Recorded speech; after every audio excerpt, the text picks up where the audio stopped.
നമസ്കാരം സുഹൃത്തുക്കളെ, നിങ്ങൾ കണ്ടുകൊണ്ടിരിക്കുന്നത് ടെക്നോ ഷാനിക് മലയാളം യൂട്യൂബ് ചാനൽ. ഞാൻ ഷാനിക്.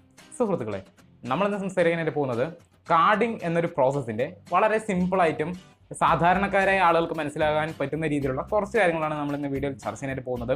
അത് ലീഗലാണോ ഇല്ലീഗലാണോ എന്നുള്ള പല സംശയങ്ങളും പലവർക്കുമുണ്ട്. സോ അതൊക്കെ നമ്മളിന്ന് തീർത്തതിൻ്റെ പോവാണ്. സോ നമുക്കിന്നത്തെ വീഡിയോ തുടങ്ങാം. സുഹൃത്തുക്കളെ, എക്സാംസിൻ്റെ തിരക്ക് മൂലം വളരെ അധികം ദിവസം നമ്മൾ ഗ്യാപ്പ് വിടുന്നുണ്ട്. സോ ക്ഷമിക്കുക, നമ്മൾ കുറച്ച് ദിവസത്തിന് ശേഷം പിന്നെയും ആക്റ്റീവ് ആവുന്നതായിരിക്കും. സോ കാർഡിങ്ങിനെ കുറിച്ചാണ് നമ്മൾ സംസാരിക്കുന്നത്.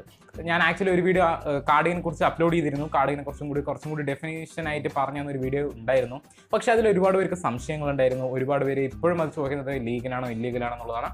അതൊക്കെ നമുക്ക് ഒരു ഭാഗത്ത് മാറ്റി വയ്ക്കുമ്പോഴും ഞാൻ അതിൽ നിന്നും കണ്ട ഒരു രസകരമായ കാര്യം എന്താണെന്ന് വെച്ച് കഴിഞ്ഞാൽ, സ്വന്തം ഞാനത് ഒരു ഇൻഫർമേഷൻ മനസ്സിലാക്കി കൊടുക്കുമ്പോൾ പോലും കാർഡിങ് തെറ്റാണ് എന്ന് പറയുമ്പോൾ പോലും അതിൽ അടിയിൽ വരുന്ന കമൻസ് എന്താണെന്ന് വെച്ച് കഴിഞ്ഞാൽ, ഒരു കാർഡറിനെ കിട്ടുമോ, കാർഡറിൻ്റെ നമ്പർ കിട്ടുമോ, പഠിപ്പിച്ചു തരുന്ന ആളോട് തന്നെ തെറ്റ് ചെയ്യാനുള്ള പ്രേരണ ചോദിക്കുകയാണ് ചെയ്യുന്നത് അവിടെ. അപ്പോൾ നമ്മൾ അത് കുറച്ചും കൂടി ക്ലാരിഫൈ ചെയ്യാനായിട്ടാണ് ഞാൻ ഈ വീഡിയോ ചെയ്യുന്നത് ആക്ച്വലി. അപ്പോൾ കാർഡിങ് എന്താണ് സിമ്പിളായിട്ട് ഞാൻ ഒരു പ്രോസസ്സ് പറയുകയാണെന്നുണ്ടെങ്കിൽ, കാർഡിങ് എന്ന് പറയുന്നത് മറ്റുള്ളവരുടെ സെൻസിറ്റീവായ ഡീറ്റെയിൽസ് ഉപയോഗിച്ചിട്ട് കാർഡേഴ്സ് സിമ്പിളായിട്ട് വിറ്റ് പോകാൻ പറ്റുന്ന പ്രോഡക്ട്സ് വാങ്ങുന്നു. ഇപ്പോൾ അത് 1 ലക്ഷത്തിൻ്റെ ഐഫോണും മറ്റുള്ളവരുടെ ക്രെഡിറ്റ് കാർഡ് ഉപയോഗിച്ച് വാങ്ങിയതിന് ശേഷം അത് വളരെ തുച്ഛമായ നിരക്കിൽ 20,000 30,000 രൂപയ്ക്ക് ആക്ച്വൽ കൺസ്യൂമറിന് വിൽക്കുകയാണ് ചെയ്യുന്നത്. സോ അതിലൂടെ തന്നെ നമുക്ക് മനസ്സിലാക്കാം, മറ്റുള്ളവരാളുടെ എന്തെടുത്താലും അത് കള്ളത്തരം തന്നെയാണ്, അല്ലെങ്കിൽ അതൊരു തെറ്റ് തന്നെയാണ്. സോ ക്രെഡിറ്റ് കാർഡ് ഡീറ്റെയിൽസ് എന്ന് പറയുന്നത് വലിയൊരു തെറ്റ് തന്നെയാണ്. സോ അത് ഇല്ലീഗലാണെന്നുള്ള കാര്യം നമുക്ക് മനസ്സിലാകുന്നുണ്ട്.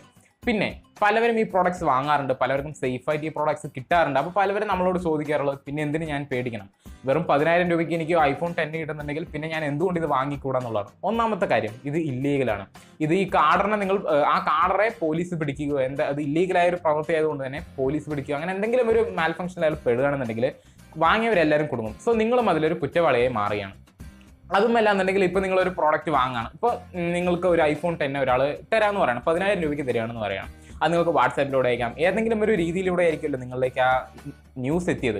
സോ നിങ്ങൾ അയാളെ സന്ദർശിക്കുമ്പോൾ അയാൾ നിങ്ങളോട് പറയുന്നുണ്ടെന്ന് വെച്ച് കഴിഞ്ഞാൽ, നിങ്ങൾ പേടിഎം വഴിയോ ഏതെങ്കിലും ഒരു വാലറ്റ് വഴി നിങ്ങൾ അയാൾക്ക് എമൗണ്ട് ട്രാൻസ്ഫർ ചെയ്യാൻ പറയുന്നത്. വെറും 10,000 രൂപ ഐഫോൺ 10 നിങ്ങൾക്ക് കൊറിയർ വഴി ലഭിക്കുന്നു പറയുമ്പോൾ നമ്മൾ തീർച്ചയായിട്ടും പൈസ അയച്ചു കൊടുക്കുന്നതായിരിക്കും. സോ പൈസ അയച്ചു കഴിഞ്ഞാൽ 99% ഫേക്ക് കാർഡേഴ്സ് ആണ്. വെറും ആഡ്സ് മാത്രമേ, അല്ലെങ്കിൽ പ്രദർശനം മാത്രമേ ഉണ്ടാവുള്ളൂ. നമ്മൾ പൈസ അങ്ങോട്ട് അയച്ചു കൊടുക്കുകയാണെന്നുണ്ടെങ്കിൽ ഒരു റിപ്ലൈയും പിന്നെ ഒരു സാധനവും നിങ്ങൾക്ക് കിട്ടത്തില്ല. സോ കംപ്ലീറ്റ്ലി ഫേക്ക് കാർഡേഴ്സ് ആണ് 99%. നിങ്ങൾക്ക് ആ 1% കണ്ടുപിടിക്കുക എന്നുള്ളത് വളരെയധികം ബുദ്ധിമുട്ടാണ്.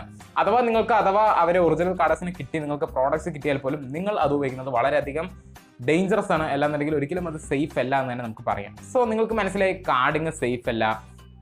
നിങ്ങളിങ്ങനെ അഥവാ പൈസ കൊടുക്കണമെങ്കിൽ തന്നെ നിങ്ങളിത് ചെയ്യുന്നത് വലിയ തെറ്റ് തന്നെയാണ്. കാരണം ഒരിക്കലും അറിയാത്ത ഒരാൾക്ക് നിങ്ങൾ എങ്ങനെ പൈസ വിശ്വസിച്ച് കൊടുക്കാനായിട്ട് സാധിക്കും. സോ എനിക്ക് നിങ്ങളോട് ഒരു കാര്യം മാത്രമേ പറയാനുള്ളൂ, ഈ വീഡിയോ ക്ലാരിഫൈ ചെയ്യാൻ വേണ്ടി മാത്രമാണ്.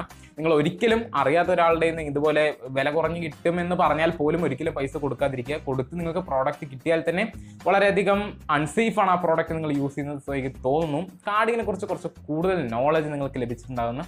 സോ വീഡിയോ ഇഷ്ടപ്പെട്ടാൽ ലൈക്ക് ചെയ്യുക, എന്നുള്ള സുഹൃത്തുക്കളുമായി വീഡിയോ ഷെയർ ചെയ്യുക. എൻ്റെ ചാനൽ ഇഷ്ടപ്പെട്ടാൽ മാത്രം സബ്സ്ക്രൈബ് ചെയ്യുക, കൊടുക്കുന്ന ചെറിയ ബെല്ലൈക്കൺ പ്രസ് ചെയ്യുക, സൗജന്യമാണ്. സോ ഞാൻ അടുത്തൊരു വളരെ തന്നെ വരും. അതുവരെ ഗുഡ് ബൈ.